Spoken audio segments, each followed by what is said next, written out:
গাজায় দুর্ভিক্ষ পরিস্থিতির অবসান ঘটলে যুদ্ধবিরতির আলোচনায় বসতে ইচ্ছুক হামাস। শুক্রবার উপত্যকা সফর করবেন মার্কিন দূত। ইসরায়েলি আগ্রাসনে নিহত আরও 51 ফিলিস্তিনি। নির্বাচন সামনে রেখে মিয়ানমারে অন্তর্বর্তী সরকার গঠন, আনুষ্ঠানিকভাবে ক্ষমতা হস্তান্তর জান্তার। ভারপ্রাপ্ত প্রেসিডেন্ট হিসেবে দায়িত্ব পালন করবেন সেনাপ্রধান। 15 ভাগ কমিয়ে বাংলাদেশের ওপর 20% শুল্ক নির্ধারণ যুক্তরাষ্ট্রের। 90টির বেশি দেশের পণ্যে বসছে 10 থেকে 41% পর্যন্ত ট্যারিফ। চূড়ান্ত তালিকা প্রকাশ। ইউরোপ ও উত্তর আমেরিকায় গুপ্ত হত্যায় জড়িত ইরান অভিযোগ যুক্তরাষ্ট্র, ফ্রান্স সহ 14টি পশ্চিমা দেশের। তেহরানের ড্রোন কর্মসূচির ওপর আবারও ওয়াশিংটনের নিষেধাজ্ঞা।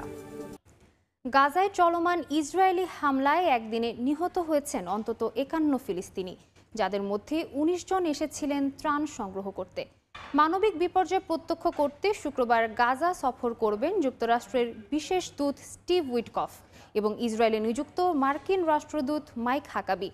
এদিকে পর্যাপ্ত খাদ্য সাহায্য পৌঁছালে এবং দুর্ভিক্ষ পরিস্থিতির অবসান ঘটলে যুদ্ধবিরতি আলোচনায় বসতে ইচ্ছুক হামাস। যুদ্ধবিরতি ও বন্দি বিনিময় চুক্তির দাবিতে ইসরায়েলে বিক্ষোভ করেছে জিম্মিদের পরিবারের সদস্যরা। চলমান ত্রাণ সংকটের মধ্যেই দক্ষিণ ও উত্তর গাজায় আকাশপথে যৌথভাবে সহায়তা পাঠিয়েছে মিশর, জর্ডান ও সংযুক্ত আরব আমিরাত। বিমান থেকে 43টি ত্রাণ প্যাকেট ফেলা হয়। ইসরায়েলি সেনাবাহিনীর অনুমোদন নিয়ে চালানো এই কার্যক্রমে খাদ্য সহায়তা দেয়া হয় কয়েকটি অঞ্চলে। তবে একযোগে চালানো হামলায় প্রাণ হারিয়েছেন অর্ধশতাধিক ফিলিস্তিনি, যাদের মধ্যে বেশ কয়েকজন ছিলেন খাদ্যের সন্ধানে ঘর ছেড়ে আসা বেসামরিক নাগরিক। Good afternoon, everyone.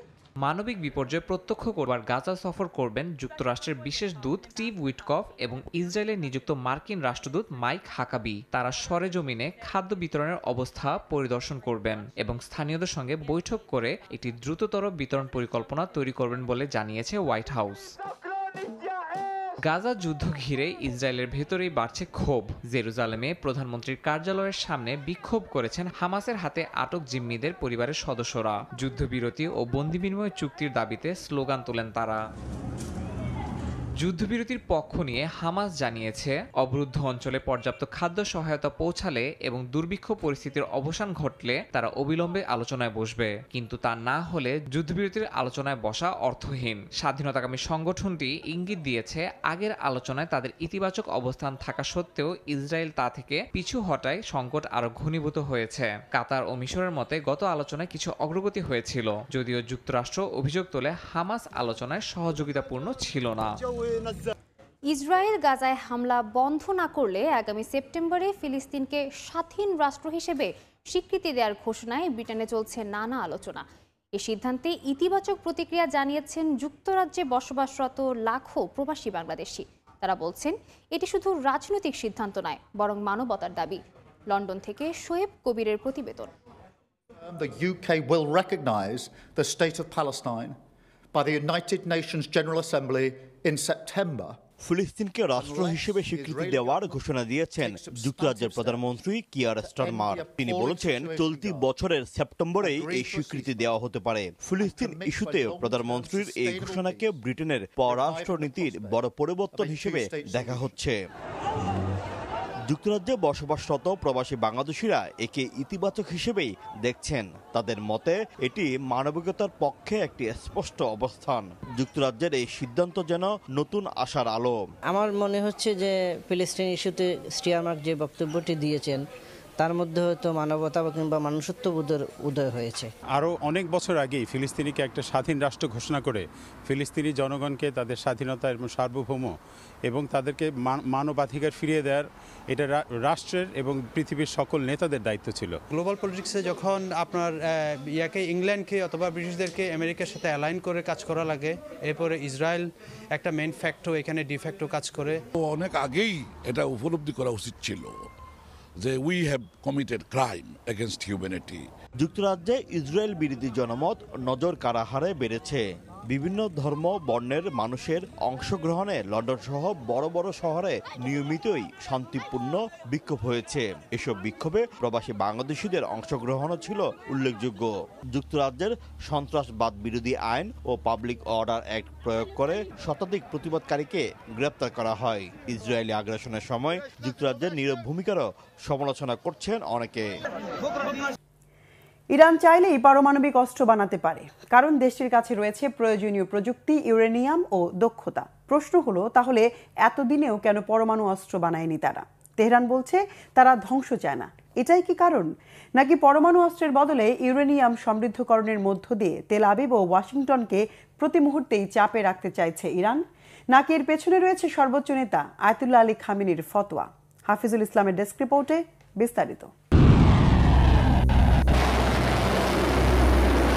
চাইলেই পারমাণবিক বোমা বানাতে পারে মুসলিম দেশ ইরান। এর জন্য তেহরানের রয়েছে পর্যাপ্ত জ্ঞান, প্রযুক্তি ও দরকারি সব উপকরণ। যুক্তরাষ্ট্র ও ইসরায়েল বহুদিন ধরে দাবি করে আসছে ইরান নাকি গোপনে পারমাণবিক অস্ত্র তৈরি করছে, অথচ আন্তর্জাতিক কোনো পর্যবেক্ষক কিংবা পশ্চিমা গোয়েন্দা সংস্থাগুলো এর পক্ষে কোনো প্রমাণ হাজির করতে পারেনি। অন্যদিকে ইরান বরাবরই দাবি করে আসছে তাদের পরমাণু কর্মসূচি সম্পূর্ণ শান্তিপূর্ণ ও বেসামরিক। এর জেরে নানা সময়ে প্রশ্ন উঠেছে, সামর্থ্য থাকার পরেও গত 2 দশকে কেন পারমাণবিক বোমা বানায়নি ইরান? পরমাণু অস্ত্র তৈরির উদ্দেশ্য না থাকলে কেন 60% পর্যন্ত ইউরেনিয়াম সমৃদ্ধকরণ চালাচ্ছে তেহরান?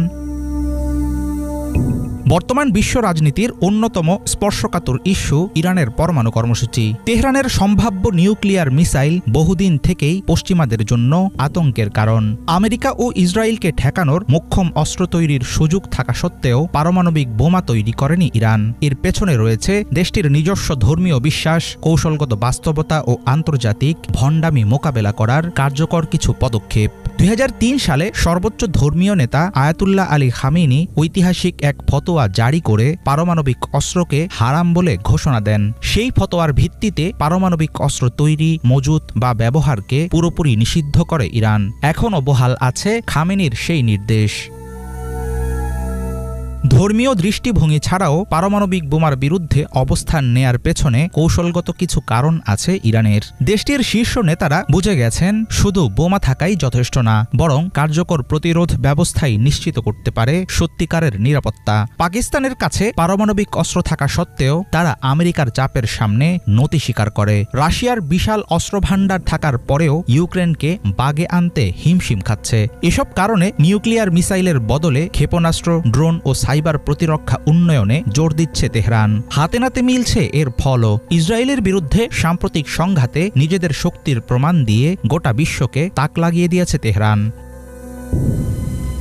ইরানের পারমাণবিক বোমা না বানানোর পেছনে যেসব কারণ আছে সেসব মেনে নিলেও প্রশ্ন থেকে যায়, তাহলে কেন তারা 60% ইউরেনিয়াম সমৃদ্ধ করছে? এর উত্তরে বিশেষজ্ঞরা বলছেন এটি মূলত পশ্চিমা শক্তির বিরুদ্ধে চাপ সৃষ্টির একটি কৌশল। উচ্চমাত্রায় ইউরেনিয়াম সমৃদ্ধকরণের মধ্য দিয়ে কূটনীতির টেবিলে আলোচনায় সুবিধাজনক অবস্থানে থাকতে চায় ইরান।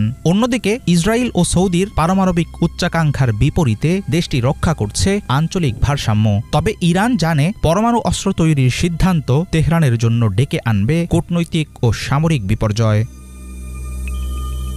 1979 সালের আগে ইরানকে পরমাণু প্রযুক্তি দিয়েছিল খোদ যুক্তরাষ্ট্র, অথচ স্বার্থের বিরুদ্ধে যাওয়ার কারণে আজ সেই ইরানকেই হুমকি বলে মনে করে ওয়াশিংটন। ইসরায়েলের কাছে 400টি পারমাণবিক বোমা থাকতে পারে বলে ধারণা করা হয়। এমন পরিস্থিতিতে ইরান পারমাণবিক বোমা চায় না, কিন্তু ধরে রাখতে চায় বোমা বানানোর প্রযুক্তিগত সক্ষমতা। চাইলেই অল্প সময়ে পারমাণবিক অস্ত্র বানাতে পারে তেহরান। এই সম্ভাবনা সবসময়ই ইসরায়েল ও তার মিত্রদের রাখবে মারাত্মক চাপে।